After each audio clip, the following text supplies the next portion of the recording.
Hello, everybody, and welcome to today's Nosto webinar in conjunction with our friends at Tradedoubler. My name is Isaac Moshe, and today I'm going to talk to you about personalization in e-commerce, and specifically how delivering your customers a more personalized shopping experience can play a huge role in increasing your conversion rate and revenues in the year ahead. Before I jump in though, a little bit of background on myself and Nosto. So that's me down there. I'm the Managing Director for Nosto in the UK. And for those of you who haven't heard of Nosto or who aren't already using Nosto, we're an e-commerce personalization solution.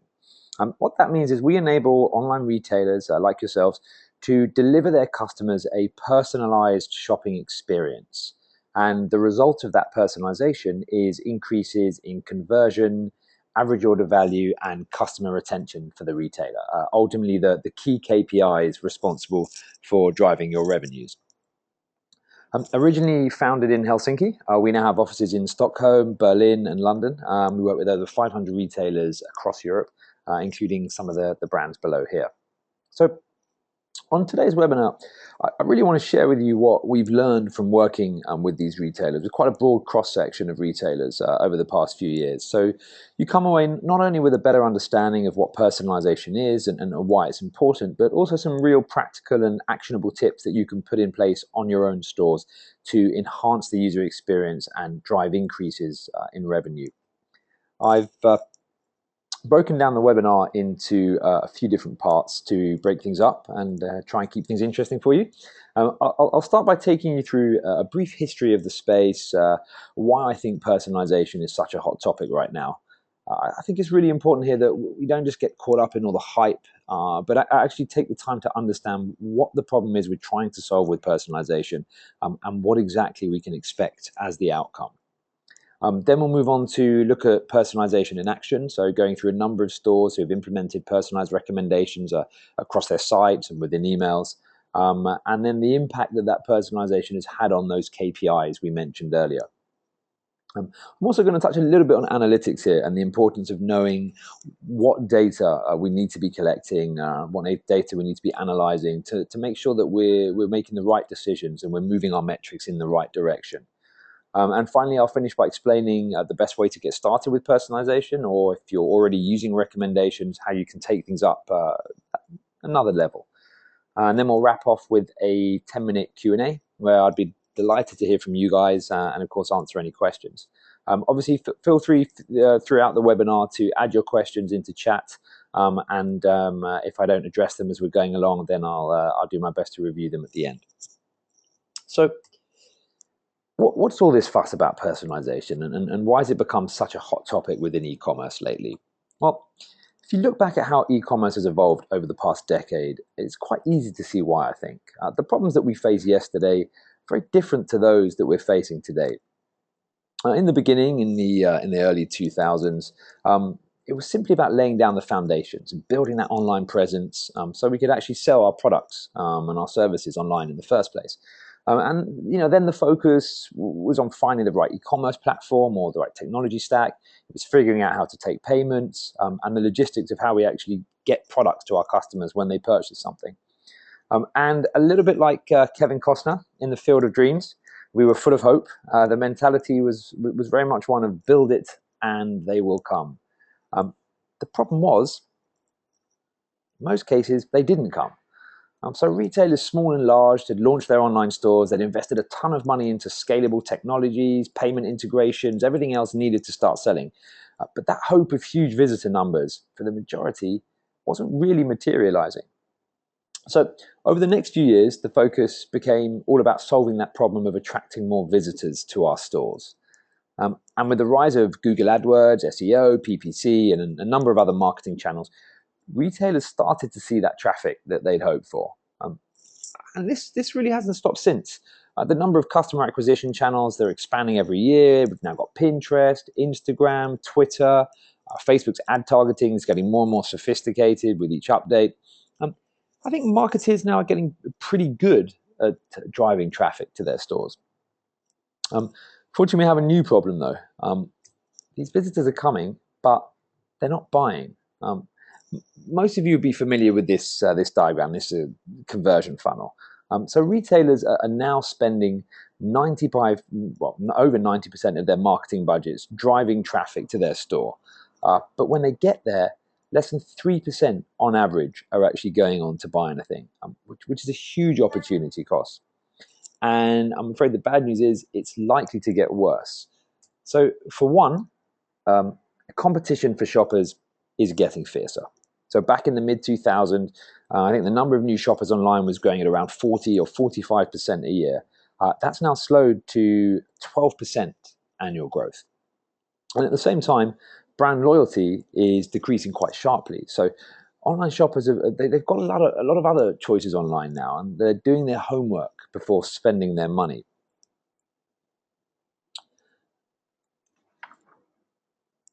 I think the challenge as a result is no longer about getting new customers to shop online, but it's now about capturing incremental revenues for the existing base of online shoppers. Amazon, who really obviously pioneers in the e-commerce space, they figured this out early on. So back in 2005, Amazon realized that they needed to give customers reasons to choose them over their competitors if they were going to win this game in the long term. And price alone wasn't going to cut it.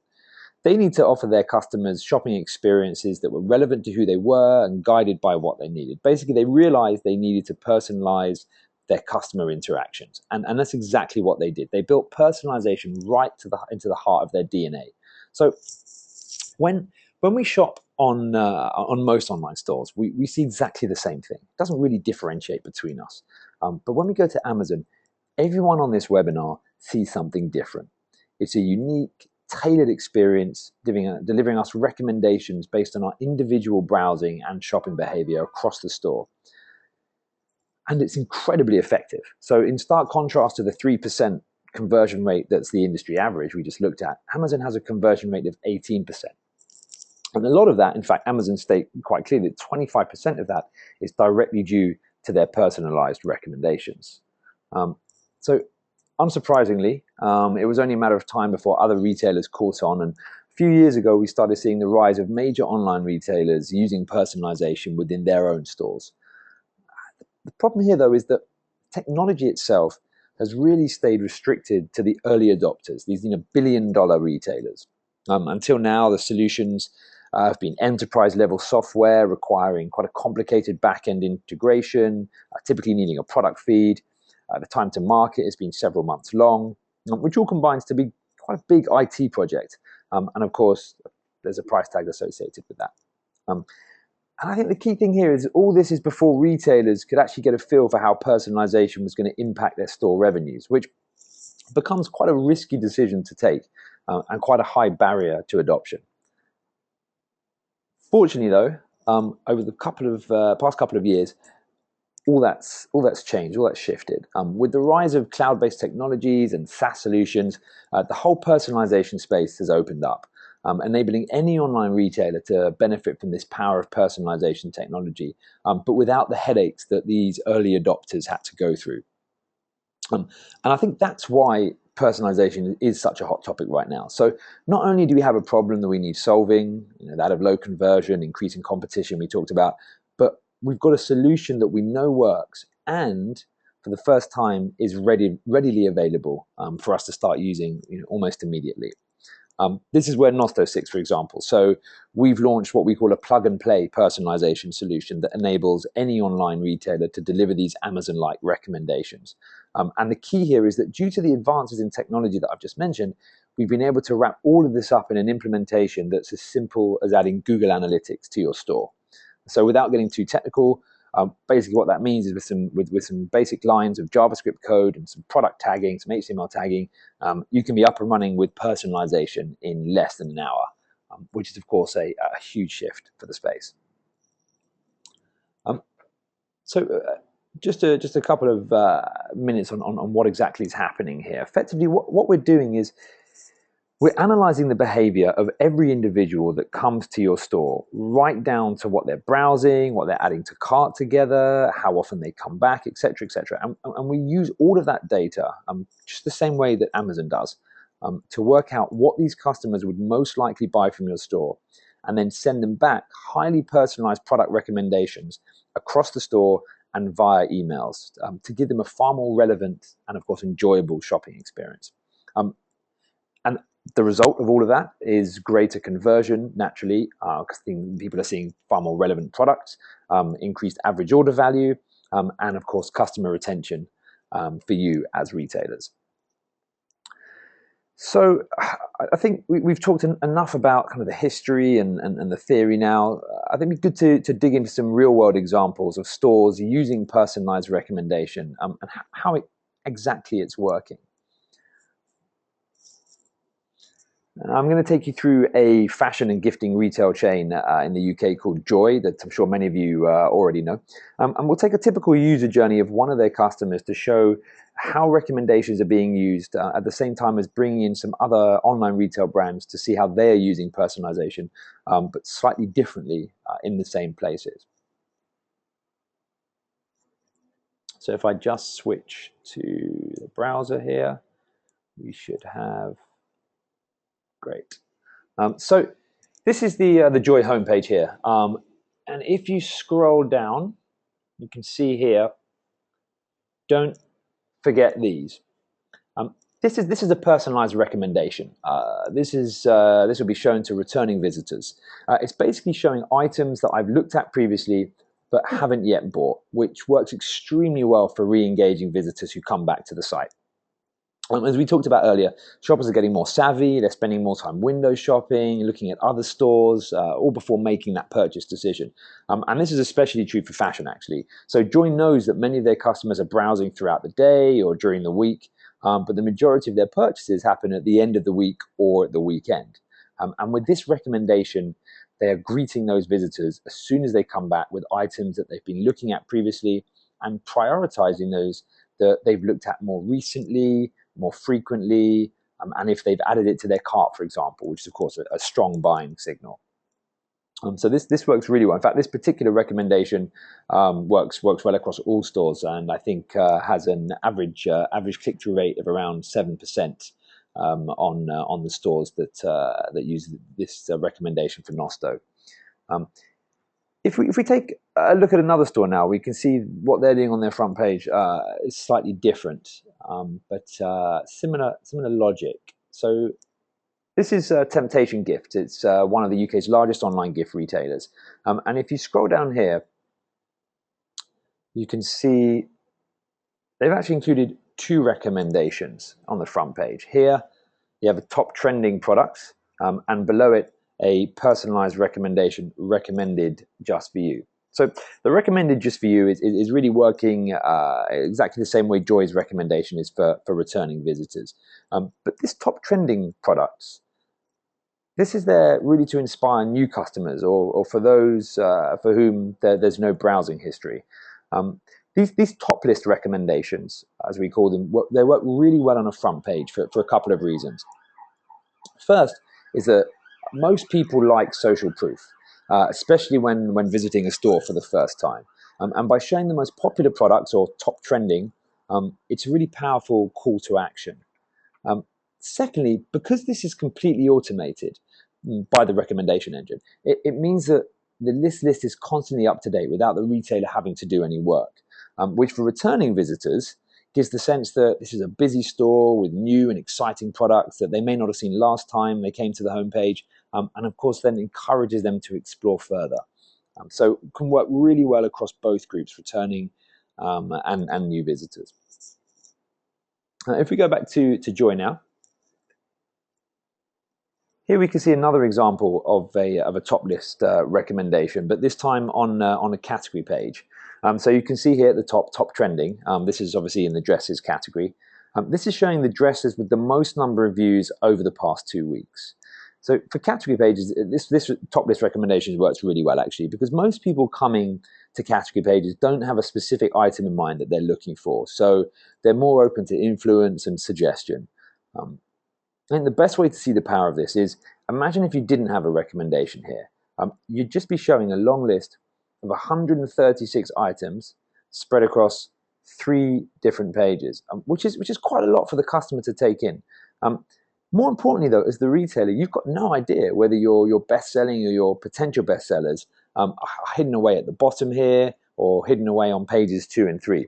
So what this recommendation is actually doing is automatically lifting to the top here the most highly converting items within that category, which is naturally going to improve conversion on the page. Interestingly, this recommendation alone was responsible for generating over 15% of the total store revenues for Joy last Q4, which is pretty impactful. Of course, Joy isn't alone in using this type of recommendation. If we look here at Bjorn Borg and their category page, they're doing exactly the same thing with most popular in this category up here.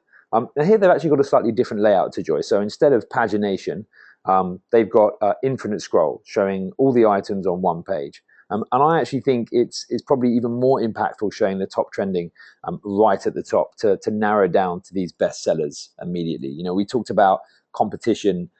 We also talked about the fact that visitors have less time. So you really want to make sure that you're showing them the most highly relevant items as early on as possible in their journey to keep them, to keep your site sticky and to make sure that they're converting early on. Okay, so let's move across the conversion funnel now and look at a product page. So going back to Joy, if we go back here, we can see that here on one of their product pages, this obviously their address, this Louche Boston dog print dress. If we scroll down to the bottom, we can see here more pieces we think you'll love. This is an automated cross-sell recommendation based on obviously user behavior. So it's showing the most highly related products to the one on the product page, this one here, based on what people have looked at whilst browsing or buying this product. Now, I think many of you will be familiar, I'm sure, or in fact already using manual cross-sell recommendations, which is good. It's a great start. There are two key differences, though, with behavioral cross-sell recommendations that I think make them far more powerful and important to note. So the first is that manual recommendations are, by their very nature, subjective decisions, right? Someone's going into the back end of your store, so maybe a merchandiser or merchandising team, and they're deciding which items go best together with the one on the product page. And no matter how well that person or team may know your collection, it's still a subjective decision. What behavioral recommendation engines are doing, though, is they're taking away that subjective decision making, and they're basing the recommendation on the wisdom of the crowd, right? Real user behavior. And in fact, Joy did a split test between their manual recommendations, behavioral recommendations, and they saw that these automated behavioral recommendations converted 14% higher, which is great because the second value add of these automated cross-sell recommendations is that they save all that time manually inputting the recommendations, which if you have a large number of SKUs or you're constantly adding new products, can be a pretty large resource drain. Moving along once more then to the end of the conversion funnel, let's stick with Joy. We can see here that if I click and add to bag, what happens on a cart page? So here's Joy's shopping cart page, my bag as they call it. You can see at the bottom, customers who bought these items also bought. This is an upsell recommendation, and it's a fantastic way to increase average order value at the last point before the customer checks out. What Joy is showing here is effectively items that other people have bought with those in the cart. And again, rather than have this delivered manually, which is, as we discussed, subjective and actually a real challenge to maintain, especially when you've got multiple items in the cart. The personalization engine knows exactly what the items are that people have bought with those in the cart, so it knows in real time what to recommend to that user to excite them and entice them as they're checking out. And you've got a lot of flexibility with what you show here with most good personalization engines. You could, for example, limit this to specific categories, for example, accessories, and that can work also very well. Another nice example of what works well on a cart page is from Angry Birds. Slightly different, but the logic is still carries across. So this is the Angry Birds online store, which has a ton of merchandise from the popular game franchise. And you can see here on their cart page, if we scroll down, you recently viewed.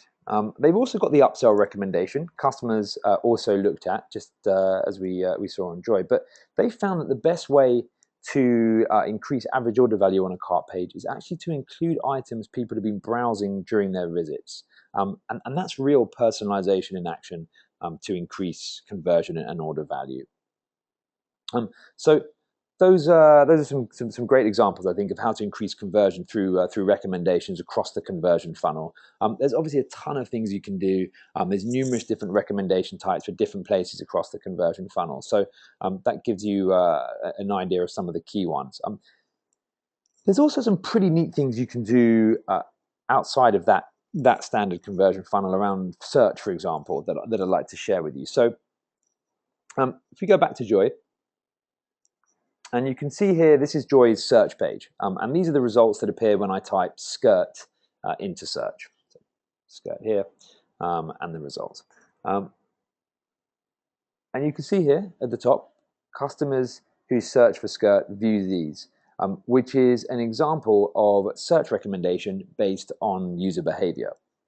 Now, this isn't replacing the standard search results on Joy. You can see these below here. What it's actually doing, though, is enhancing the conversion on their search page by highlighting at the top those items that the customers are looking at or buying after using that specific search term.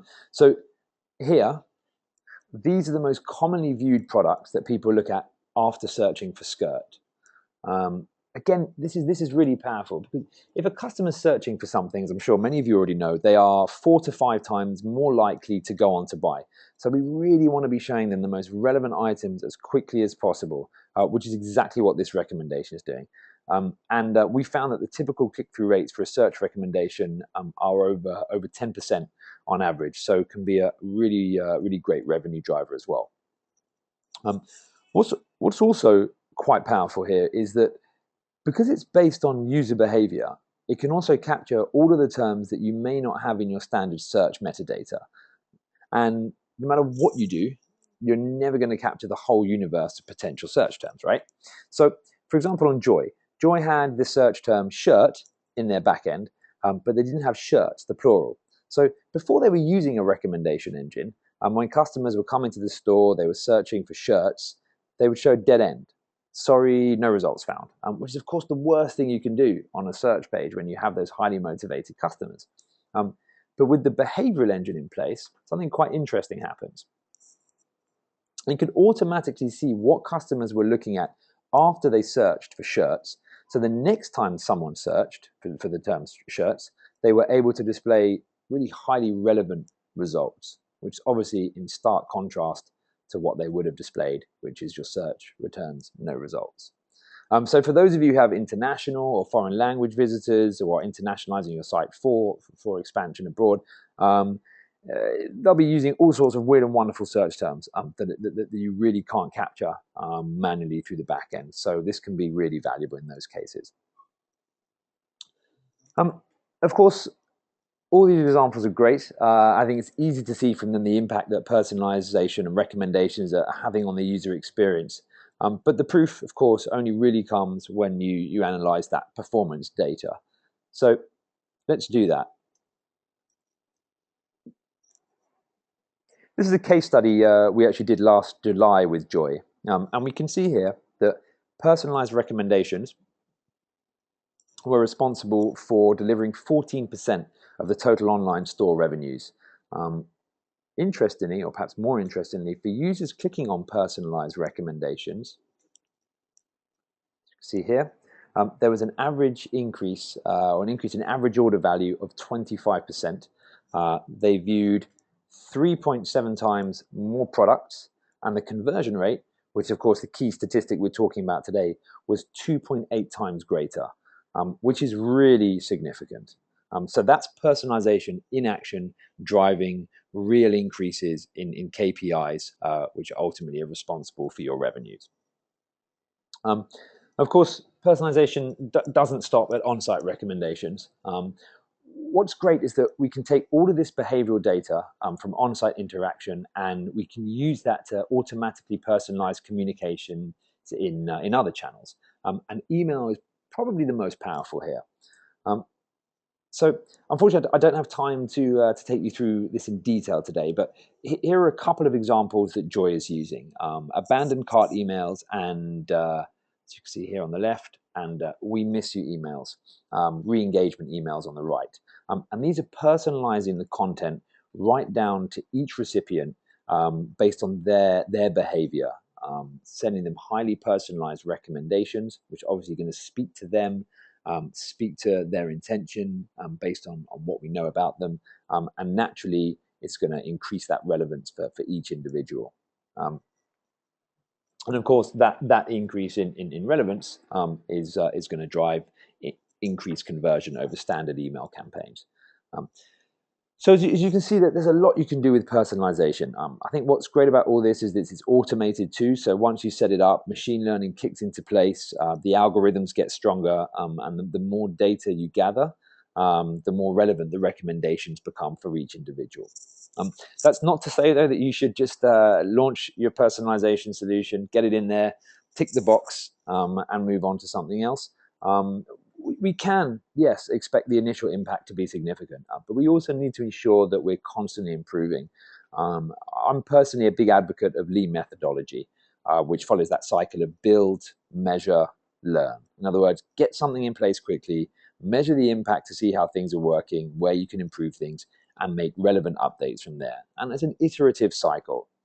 Doesn't have to be painful or laborious. I think with the right personalization solution, you'll get quick insights into what's working and what's not working. So things you should be looking at are click-through rates for each recommendation element. So this is an example of Nosto admin, but whatever solution you choose, I would focus on these KPIs. So click-through rates for all of the recommendation elements you're using. Of course, have a look at the revenue that's being specifically generated. Other things you should be looking at are the overall conversion rate on that page to measure the uplift that the personalization is bringing you. And finally, once you've launched your personalization solution, you've gathered some data, you can start looking at the split testing recommendations between one another to see the different impact that alternative recommendation logic can provide. So that's pretty much it from me. I hope I've been able to give you a good understanding of what personalization can look like within e-commerce, and why I think it deserves to be that hot topic that it is right now, as well as some examples of personalized recommendations in practice that you can go and use on your own stores. Nosto is, of course, a personalization solution, as I've mentioned, and in fact, we power all of the stores that I took you through today. So if you are interested in learning more about Nosto, you can find out more on our website, www.nosto.com. You can sign up for an account on our site. It's completely self-service if you'd like to do it that way. Or alternatively, feel free to reach out to me directly if you have any questions or would like any further information. As you can see here, we are offering Tradedoubler clients a 30-day free trial. So that's if they sign up within the next 7 days. So I would encourage you to do that. Get the script implemented so you can start looking, gathering some data, and really take it in there iteratively, as I've explained. And so I'd like to hand back over now to Tradedoubler for the Q&A, and I look forward to answering your questions. Thank you very much.